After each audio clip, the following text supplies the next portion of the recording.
Welcome, everybody, to the second episode of Q&A, where I answer viewer-submitted questions about all things art and myself. If you're new to this, it's going to be super casual and different than my other videos, but watch it if you are also curious about how you approach a work of art when there is zero information at all. What is the most stupid art history book that I have ever read? And for artists only. If you're an artist, skip to the last thing, because I'm going to start doing critiques this summer of artwork as a way to help and give exposure to you in a super creative, weird way. So I'm going to explain that at the end, because I've started getting requests to critique artwork on YouTube, and I want you to be a part of it. But for everyone else, the first question. Patrick Key, 1995. David, how do you go about researching and unpacking the artists and meaning behind their new works? It's easy to find information on well-established artists, and when Google's there, it's great. But on new stuff, when there's no information, what do you do? I'm going to walk you through my non-wall text research, meaning you got information on the wall, and you got a press release, a one-page statement that the gallery makes, and you got Wikipedia. But I have three methods that are not that. But I want to talk about something much bigger first. It's not exactly what you're asking, but your question lives in this greater neighborhood of questions that I've received over the years. And that is, how do you deal with not knowing information in a contemporary art gallery? Like, aren't they the most confusing situations and things you've ever seen? And for me, there's really two categories of not knowing information. One is the museum not knowing information, and one is the gallery not knowing information. If I walk into a museum like the Michelangelo show at the Metropolitan Museum of Art, and every tiny sketch of Michelangelo has like 8 paragraphs of information. Every single room of that show has a huge wall of text. And then you get done with the show, and there's a catalog in the gift shop with just, I don't know, hundreds of pages of information. And when I walk into a show like that, the second I walk into any museum show and there's that huge thing of wall text, I immediately feel that I don't know things. I immediately feel that I don't know enough. I can see a mound of information, and I think it's well-intentioned, but I can see a mound of information that I don't know. And so I immediately feel intimidated. And I feel like I'm some level of expert in this, but I feel like, there's so much I don't know. And you contrast that with walking into a contemporary art gallery that has, I've never heard of the artist, I've never seen this work before. There is zero information. There's no wall text, there's no press release, there's no website, there is nothing. In that moment, when I walk in the door, I feel so comforted that there's nothing I don't know that I'm supposed to know. There's nothing I don't know that the leading academic on this artist knows. I am comfortable in my not knowing, if that makes sense. It's like if you have a friend who loves scary movies and you're like, how do you not be scared? And they say, what are you talking about? Like, I go to be scared. And the only reason I'm not jumping as much as you is because I'm so used to being scared. How do you go to a gallery and not be confused? That's why I go. Are you kidding me? It's just that I'm so used to being confused that I'm comfortable in my confusion. And I'll do you one even more bizarre. I am a tour guide, and which means I'm essentially paid to share information, to unlock strange and bizarre works of art that people have never seen and have questions about. And I do an incredible amount of research on these shows in the ways that you would expect on Google and eavesdropping on conversations and reading books and checking the New York Times every day. And a lot of what I'm doing is not trying to find information. If I find it, that's amazing. But a lot of what I'm doing is finding out where the gaps of information are. What is the for sure unknown of the gallery? So when I bring a tour in, I'm making you comfortable in what you don't know, if that makes sense. But at long last, to answer your question, there's 3 techniques that I personally use. The first is I listen. I try to find an audio clip of the artist talking. And They don't have to be talking about that work of art. They don't have to be talking about their art in general. I just want to hear the sound of their voice. A perfect example would be the work of Robert Longo. Robert Longo is a charcoal artist. He's one of the best draftsmen in the world at making things look like photographs on a massive scale. And his new work was a sculpture. And I don't know how to approach that. I've never seen a sculpture by him, let alone something in color. And so the first thing I do is pull up audio of him talking about his drawings and listen to it in the room. Because I think the main thing that contemporary art always boils down to is an exercise in empathy, in as putting yourself in someone else's shoes, seeing the world through someone else's eyes, through the hints of this object in front of you. And I think the most efficient way for me to get that empathy is not by looking at a photograph of him, it's by hearing his voice. So, do you tell the truth or you do fashion the truth? You know, and there's a lot of shit out there that's fashioned truth. And I don't care about that shit. I want to see the work that's trying to tell the truth. And so you not only get age, gender, nationality, but you get like the real kind of core vibe as a person. And I found that listening to that, any of it, while looking at the real physical object, you suddenly can feel them in front of the work of art. The second technique I have is to make it. If there's no information about the artist or the artwork, my personal preference is to discover through unlocking the process. For example, this is the work of Tara Donovan. She does a lot of cool work, but in this case, they're pieces of cardstock that are cut and then ordered, stacked vertically to do these crazy, insane patterns. And I had a lot of questions about how it was done, and so I noticed that the postcard for the show was about the thickness of the works, and so I took, here's a video I never shared with anybody. I took the postcard of the show and I cut it up to see if I could make a version of it, like in miniature, in a matchbox. And it's super sloppy, and it's super ugly, and it's nothing compared to hers, but it helped me really understand how one would go about making it, like how one would put in the gaps and design patterns. And for me, that was helpful not only in understanding and explaining the process, but also in understanding, again, who she is as a person when approaching a problem or an object like that. And the third thing I do is find a question. I don't read anything before I see a show because I don't want the information to direct my question. I want the artwork to direct my question. And so in the case of Robert Longo, I went with a friend of mine and his question was better than mine. And it was, how did they put the bullets through the inside? And I was like, what are you talking about?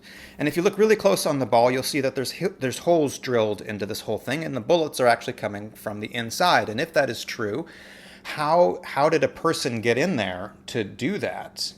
Is there a hole cut in it? Are these two semi-spheres that were done and then welded together? And so we spent like 5 minutes with our iPhone flashlights trying to find the weld seam.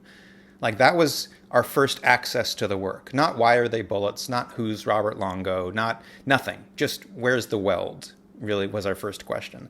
And that led me in my research not to Google necessarily Robert Longo or bullets or whatever, but to see if I could find an image at all of this thing being made. That was my entry point. And luckily, a few days later, the gallery released a little video on their website, which was really about the content of the work, but it had these little tiny images of the work being made. So I could get like, oh my God. And I discovered that everybody was wrong. These are not holes, and the bullets are coming from the inside. These are drilled little indents, which means, wait a second, is this thing solid? Because if that's true, that's crazy.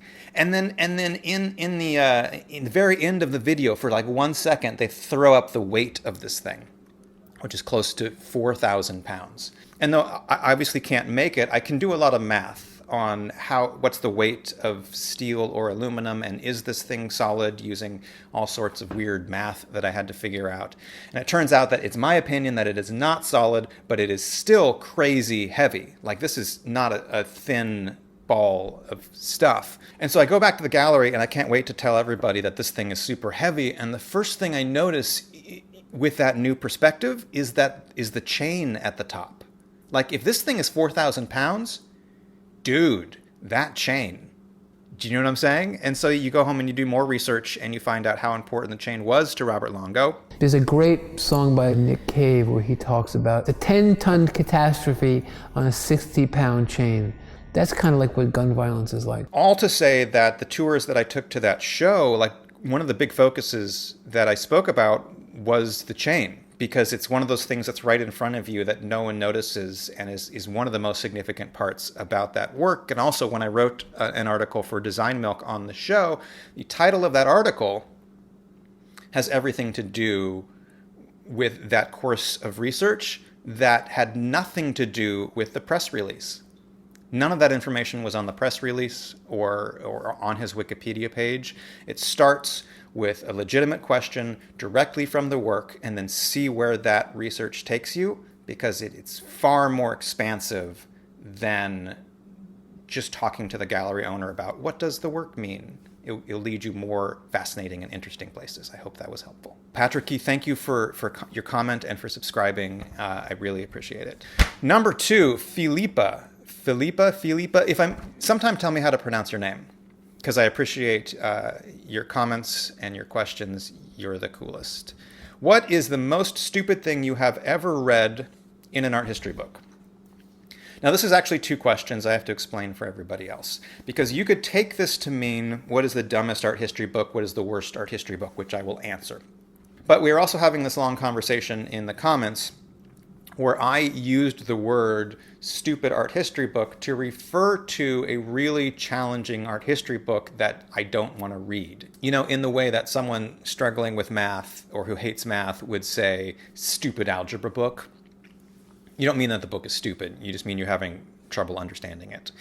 And so she asked me what that is for me, or was for me in my past. So I'm going to answer that question too. But first, the most straight up stupid art history book I've ever read, meaning incorrect, is really just a really fun story that informs the reason you're watching me on YouTube right now, frankly.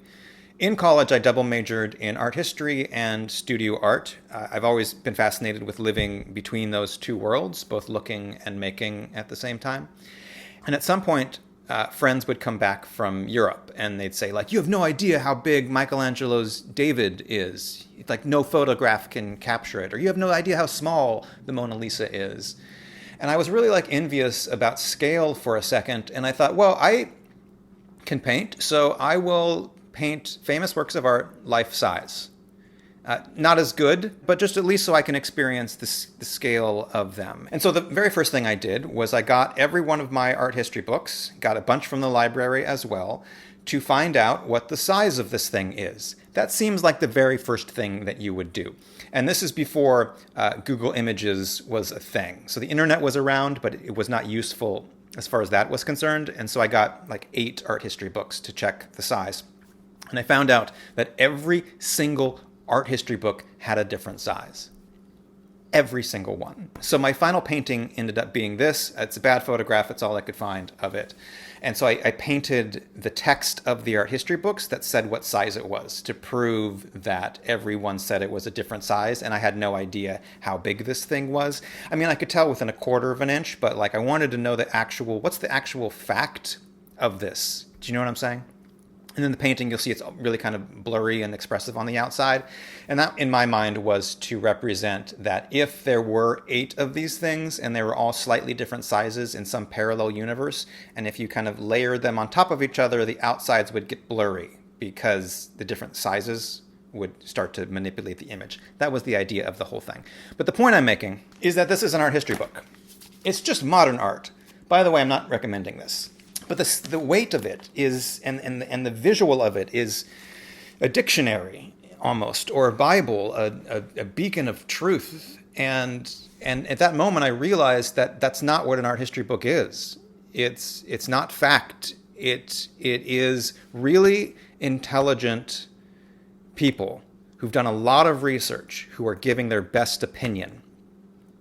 And that was such a freeing and great moment for me to know that I really need to learn this. I really need to learn what the experts in this field are doing. I need to become an expert in this. But then you can give your opinion. You can contribute to this discovery of ideas and this slight kind of fuzzy guesswork. But for the most stupid art history book, I tried to find the art history book that I struggled with the most and yet found the most useful information out of, and I discovered something that's pretty funny. This is art history's history. I'll explain it in a second, but if you on my bookshelf, there's all these Post-its, so I knew I found it really fascinating. This must be a great book. And then they just stop like a third of the way in, which means that it must have been really painful for me to read. This is like 10 years ago, so I don't understand the Post-its, but your question, Philippa, has inspired me to power through this book and figure out what was so fascinating about it. But even though I haven't read it for at least 10 years, the reason I keep it on my bookshelf in a prominent spot is because I love the title of this. I don't remember what it's about, honestly, but Art History's History. Not only great graphic design, it is dated, but I think it's smart how they did this. And look at the A. It's like a graphic designed A, which kind of implies that the system is a designed, manufactured system, and like here's the history of how that came to be. I think. I don't remember the book. Philippa, thank you for your question. And number 3. This is where the artists should start paying attention hardcore, because this is for you. If you are not an artist, you stick around if you're curious, or watch my other videos right now. And if you have any questions about art, whether that's what is Impressionism, or questions about how I research or how I tour or my life in general, whatever you want to know that is art related, ask it in the comments with the hashtag Q&A. Or you can just comment without the hashtag and I'll answer you in the comments. But come on, this has been fun. You should hashtag it Q&A so I make another video about this. Okay, artists. Here's the third question I got. It is from Rob Smith. Please critique my work, and it's a link to his Instagram. This is awesome because I really want to start doing critiques on YouTube, because I think they'd be helpful for artists and I think they would be helpful for viewers. So I'm going to answer Rob's question. I'm going to critique Rob's work in the next video, either in a week or in 2 weeks. But I would like other artists to participate. So there's maybe 3 artists that we go through. I think that would be super fun. So I'm going to tell you what I need from you and kind of what the critique is all about so that there's no fear of jumping into this thing. The 3 things that I would need are, like Rob, I need a link to your work in the comments of this video. So in the comments of this video, say, please critique my work, or however you want to phrase it, and give me a link to your work. It can be a link to your website, a specific artwork that you want me to look at. It can be a link to your Instagram. It's helpful if there's a specific image. It can be a link to your Facebook with a specific image. Any way that I can get to an image of your work online. And if that link does not have the size of the work, please tell me in the comments the size of the work. Because if you watch the rest of the video, you know that size is just a fascination thing with me. So I bought a video projector that I can, for my own personal view, project your work life-size on my wall. I know the quality's not going to be there, but I'll get a sense of exactly how big your work of art is, as will people watching the YouTube video. So the size of your work is super important. The second thing I need from you is a question. I assume there's something you're wondering about, or I'm just an opinion. I look at a lot of art, but I'm just an opinion, and if you want an opinion on a certain thing, then tell me what that thing is. And the critique will be much more of that. But I don't want to go through this whole critique and then leave one of your questions that you had about the work unanswered. So let me know a question you have about the work. And the third thing I need from you is the percentage of positive to negative feedback that you would like. Let me explain. I will be honest with you no matter what. I'm not going to make up anything positive or negative. I can always find something positive in a work of art, even if a 2-year-old did it, or something negative in a work of art. What I'm asking you is what you need. When I go to a studio visit in person, it's very easy for me to read somebody and say, at this moment, they want encouragement. They want to know what's working in the work, and then they will take it from there. Or I'll go to a studio visit and they'll say, can you just cut all of I know the positives, everyone's telling me the positives, these are the 4 positives. There's something lacking in my work, can you really dig in, have a discussion with me about what's not working or what's confusing or what other artists I should be looking at. And because I can't read you over YouTube, I want you to just tell me how much positive to how much negative you want. By the way, there's no shame at all in asking for 100% positive feedback. I won't think less of you or that you're weak or you can't handle it. Different artists need different things at different times. I just want to know what that is so I can be the most helpful to you. And you're not worried about like this being a dog show, like this one's the best and this one's the next best. It's not that. It's like, what kind of feedback do you need? And then I will kind of investigate and do my best to give you my opinion on that. And I will never be mean. This is never about this person sucks. It's never what it is. It's about what constructive things can I tell you to start looking in the right direction and asking questions so that you can be better as a human being.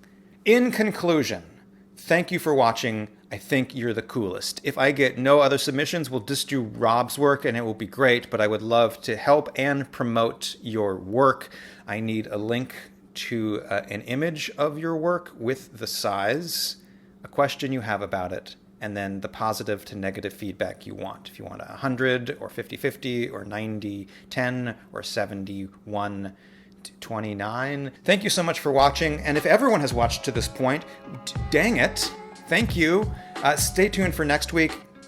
It'll be a regular video on an awesome artist, and then I will do the art critique. If you have any questions about anything, art history, tours, the galleries, confusion, a specific artist, whatever it is, comment with a hashtag Q&A, and I will answer it in a video. Thanks so much for watching. I'll see you next week. Oh, please subscribe. I'm like 5 people away from 2,000 subscribers. Please subscribe. Thank you. Bye.